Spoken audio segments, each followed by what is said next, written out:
Hey everyone, Ariel Adams here with aBlogtoWatch. Please subscribe to our videos on YouTube and like this video if you find it useful. This is a review of the Andersmann Oceanmaster II 1000 meter watch. This took me by surprise. This is a great timepiece. You know, aBlogtoWatch gets messages from new and starting watch brands on a regular basis, and I'm very happy for that because it allows us to be aware of what's going in the market and learn about new brands. Unfortunately, a lot of them suck. They're maybe too cheap for our tastes, or not interesting, or not a good value, or not well designed. And there's a lot of watches that play on the theme of Panerai. And at first I thought that maybe this was one of them, but I'm glad I took a chance to review it because it is a great timepiece, and it represents the better types of products you can find in the world of independent watchmaking. Andersmann is a Hong Kong-based brand with a Swiss-made watch. It uses a Swiss movement, and I guess my biggest sort of quibble about the watch is the Andersmann name. It's trying to sound European. And that's fine, but I think that it detracts from the story of the people that put it together, because this is obviously a passion project. And one of the things you need to realize is in certain places like Hong Kong and other markets, Panerai is popular. But Panerai as a brand doesn't really make a lot of new designs. They make more or less slightly different versions of their existing designs. So what some people do, they may not even know that they're doing it, is they take what they love about Panerai and they try to make adjustments in sort of their own taste. So you can see this sort of Panerai-esque style dial combined with a slightly more modern looking case. There's a ceramic bezel. The case is 47 millimeters wide. This is a large watch on purpose. It's 17.6 millimeters thick. It's got a nice, chunky, rotating bezel that has a nice click to it there. I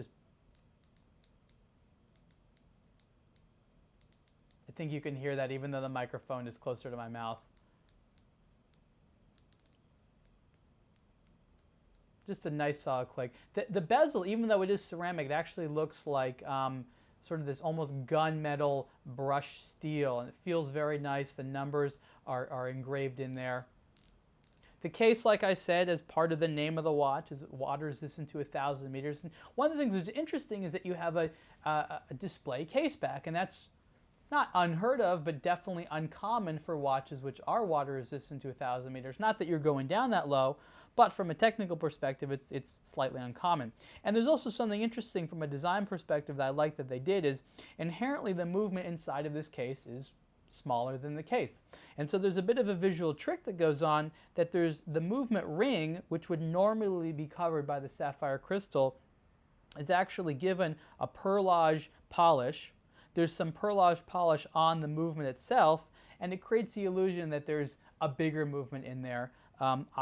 I think it's actually a nice illusion, looks cool, and I think it's very cool to see a dive watch with this type of water-resistant performance with a sapphire crystal display caseback. The movement is a Swiss ETA 2892-A2. It's an automatic running at 4 Hz with about 2 days of power reserve, and the date has been removed, so you have just a clean dial with just the time. The dial is, not strictly speaking, a Panerai dial, but Panerai style with Panerai style numerals. It's a sandwich dial, and that works well because you have a layer of lume with a sandwich level on top of it, so the numbers are sort of cut out and the lume is underneath. You also have polished hands with luminant on there, and a nice lollipop style seconds hand there. Luminant is quite good on this watch, I have to say. Other little details I like as well, like the crown, for example. I just found that the design of the crown with this sort of knurled texture that matches the bezel is quite elegant as it mixes in there with the crown guard, and there's slight tapering there at the edge of the crown and that nice A logo there. And again, because my name is Ariel, it just sort of looks cool with there's a big A for Andersmann, but I can imagine that A to mean whatever I want to. So let's put this watch on. And again, you might be thinking to yourself, that's a big watch, but remember, the inspiration was the Panerai designs, which themselves are large watches, and are specifically trying to be a big timepiece. This comes on a rubber strap as well as sort of a textile strap. I just have it on rubber right now because I just find rubber to be comfortable. I like that there's an inset section here which visually reduces mass and makes it look a little bit smaller.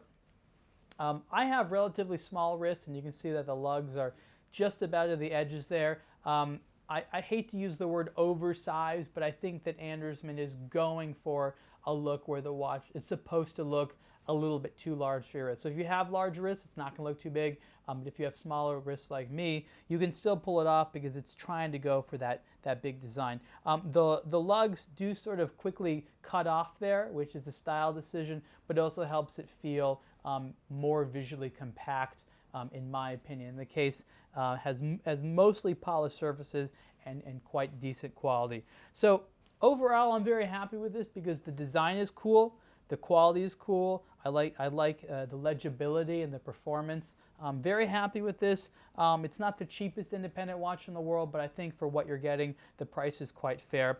For the Andersmann Oceanmaster II 1000 meter in this particular version, the price is 1,460 Swiss francs. There's a couple different, there's at least one other dial version, and there's some other versions of the watch that have a black coated case and some other variety. And you can read the full review of this watch on aBlogtoWatch soon. Thanks.